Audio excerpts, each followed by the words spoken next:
Imagine standing in front of your own people after being publicly beaten. Your body is barely steady. Your breath is shallow. You think the punishment is over. But it isn't. Roman soldiers are already moving past you. They aren't there to restore order. They aren't there to make arrests. They are reaching for your daughters while you are still standing there in the open. You were a queen. You were a mother. You were an ally who followed Roman law. But none of it matters now. There is no trial. There is no charge. This is happening in public, where everyone can see it. The crowd has gone silent. Not because they are confused, but because they know exactly what is about to happen. This is where Rome expected you to submit. This is where a mother was supposed to break. This isn't a movie plot. This happened. Roman historians recorded it using the fewest words possible, because even by Roman standards, what followed was difficult to write down. By the end of that day, Rome believed Britain had been broken. Instead, they triggered a rebellion that burned Roman cities to the ground and nearly forced the empire to abandon the island entirely. But that rebellion comes later.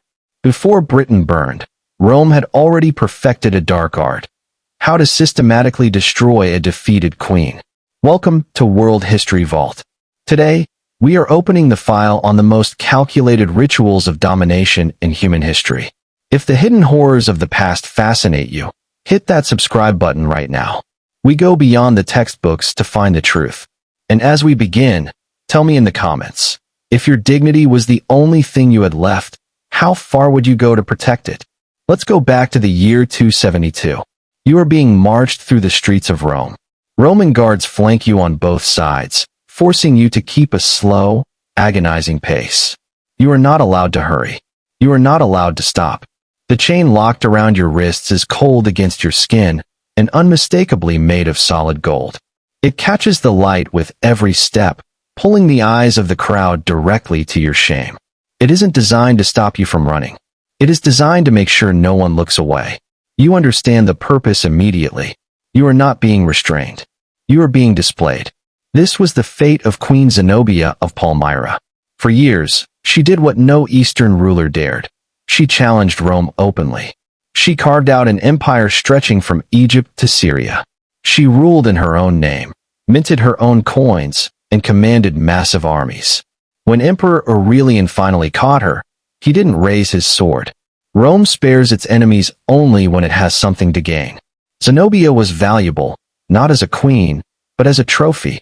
The moment her army fell, Zenobia ceased to exist as a legal person. Under the Is Gentium, Rome's law of nations, anyone captured in war became property. Free people became possessions. Titles evaporated. She was moved between guards and holding rooms for weeks. No sentence was announced. No charge was read. She was kept in a deliberate limbo, not tortured, not comforted, simply denied information. Would she be executed, ransomed, or simply made to vanish? While Zenobia waited, Rome prepared the city. A Roman triumph was not just a parade. It was a public ritual of psychological warfare. Nearly 4 kilometers of exposure. For kilometers of faces leaning from balconies, laughing and pointing. Children lifted onto shoulders to see the defeated woman. Zenobia was forced to wear jewels at her throat, but the gold chains were massive. They pulled her shoulders forward, forcing a posture of collapse. Guards walked beside her, not to stop her, but to help carry the weight of the chains so she wouldn't fall too early. Rome had turned her own wealth into the instrument of her humiliation. If you find this level of psychological control unsettling, hit the like button. It helps us bring more of these hidden truths to light. But Zenobia's story has a twist. She refused to scream. She refused to beg. That restraint unsettled the Romans. Aurelian eventually granted her a villa near Rome. She lived under watch, her daughters married into noble families. On paper, she survived. In reality, she was neutralized. She became a warning that walks, proof that even the most powerful woman in the East ended her life dependent on Roman tolerance. But far to the north, another queen faced the same machine, and she chose a very different path. Her name was Boudica. She was the wife of an ally, a king who believed Roman promises meant something. When he died, he left half his kingdom to the emperor, hoping to protect his daughters. Rome didn't want half. They took it all. When Boudica protested, she was publicly flogged. Her daughters were violated by Roman soldiers in front of her people. Rome believed this would end the problem. They thought a broken mother would be a silent one. They were wrong. Something in Boudica fractured and turned to steel. She didn't appeal to Roman law anymore. She raised an army of fury. 70,000 Romans and their allies were killed as she burned their cities to ash.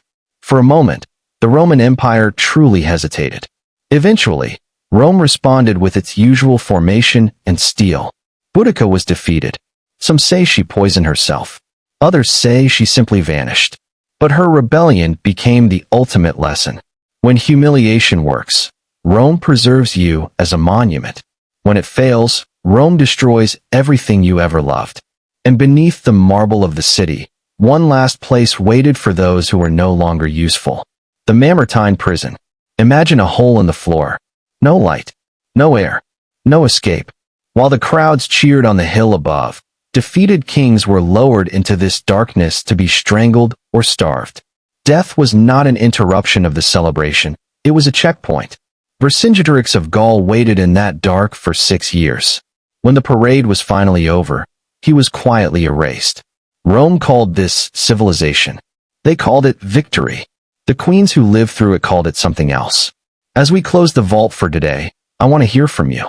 Was Zenobia's mercy in a Roman villa actually worse than Boudica's path of fire?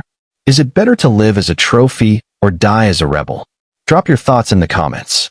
I read every one of them.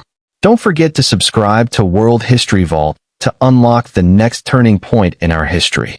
I'll see you in the next one.